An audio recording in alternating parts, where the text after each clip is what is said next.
ตัวที่หนึ่งนะน้องนะตัวที่หนึ่งนะคอวออายอควายควายผมว่าไก่เนาะไก่เนี่ยนะควายค่ะควายกันเลยไก่กันเลยกรออาวอกราวไม่เอกกล่าวกล่าวกล่าวหมายถึงว่าลัดถึงกวอางอกวางไม่โทกว้างกว้างบอกว่ามันกลางไหนเก่ามันกว้างให้เก่าคอรออาวอคราวคราวนี้คราวนั้น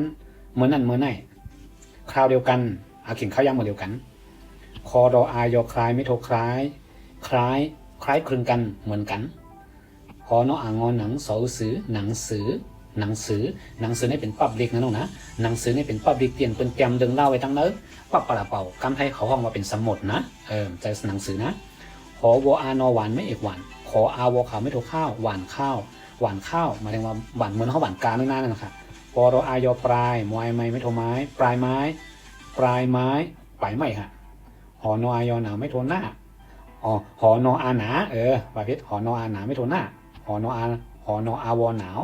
หน้าหนาวก็ข้าวกัดค่ะเนาะดออ่างอดังสอนออานอสนันไม่เอกสนันดังสนันหมายถึงว่ามันดังเฮี้ยงหนาก็กว้างลงไว้นะคะเนาะขอวออายอขาขอวออายอวอขอไข่สระอาวอแหวนขออาวอขาวไม่เอกข่าวเนาะข่าวขอรออาวอคราวข่าวคราวหมายถึงว่าข่าวเน่าค่ะเนาะขออามอหามไม่โทห้ามปรออามอปรามห้ามปรา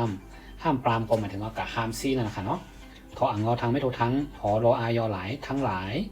น้องครับตัวอีกใต้นะน้องนะตัวอีกใต้นะเป็นเสียงเปล่าเสียงจำนานะปรออาปลาสรออามอฉลามปลาฉลามค่ะ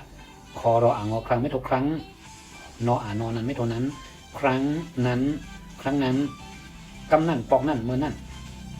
วอเบื่อไม่เอกเบื่อหอนออายอหนายไม่เอกหนายเบื่อหน่ายก็จังค่ะเนาะควายกล่าวกว้างคราวคล้ายหนังสือหวานข้าวปลายไม้หน้าหนาวดังสนั่นข่าวคราวห้ามปรามทั้งหลายปลาฉลามครั้งนั้นเบื่อหน่ายเอาค่าน้องๆเขาต้องมาตั้งเสียงกันเนาะผมซื้อปลาบิเคนเลยเสียงกันในมุ้ยเป้กันเนาะซื้อปลาบิเคนดีจังเหรอค่านี่ซื้อจันหนึ่งเหมือนเฮาได้อยู่จอมคนไทยอยู่เสีย1 ปีเห็น2 เปลี่ยนเห็น2 ปอกเหมือนเฮาได้อยู่จอมเขา2 ปีเห็น3 เปลี่ยนเหมือนเฮาได้อยู่จอมเขาเหมือนอยู่จอมคนไทยเสีย3 ปี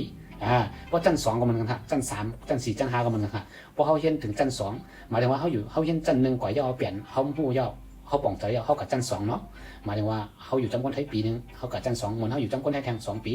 มันเป็นจังไหนค่ะโลกรายการที่เขาเอาของเห็นเอาเป่าเห็นนั่นนะเอาค่ะอันนี้เอาไปย่อมอยู่ที่น้องๆเขาค่ะเนาะเอาค่ะก็จะเชฟเขาอยู่ดีมีเงินค่ะเนาะเหมือนสงค่าเปลี่ยนการกู้โศตั้งดีค่ะเนาะการที่เขาใจเชฟเลยมีเปิ้นเลยครับปุ่นควันดีบางอย่างบางเจอบางเมี้ยวเตียนเขาเชฟเทคนิคเปิ้นก่อนนั้นนะอันนี้เป็นการเฮ็ดกู้โศเมี้ยวนึงนะน้องนะครูสอนเป็นคนมาลงไผ่ตั้งหัวปันน้องๆเขาก็ใจกันเชฟอันนี้เป็นการเฮ็ดกู้โศป้องกันนะน้องนะเขาเลยกูโสเพียงเปี้ยงเหมือนกันค่ะเขาเลยลอยเพชรอรันอยู่ดีกินวานกันกูก็ตั้งน้องเขาปอเมปีน้องๆของน้องๆเขาต้องมาตั้งเสียงค่ะเนาะค่ะใครเลยปรับดีเขียนตักเขาในขอความมาค่ะเนาะค่ะเหมือนสงค่ะ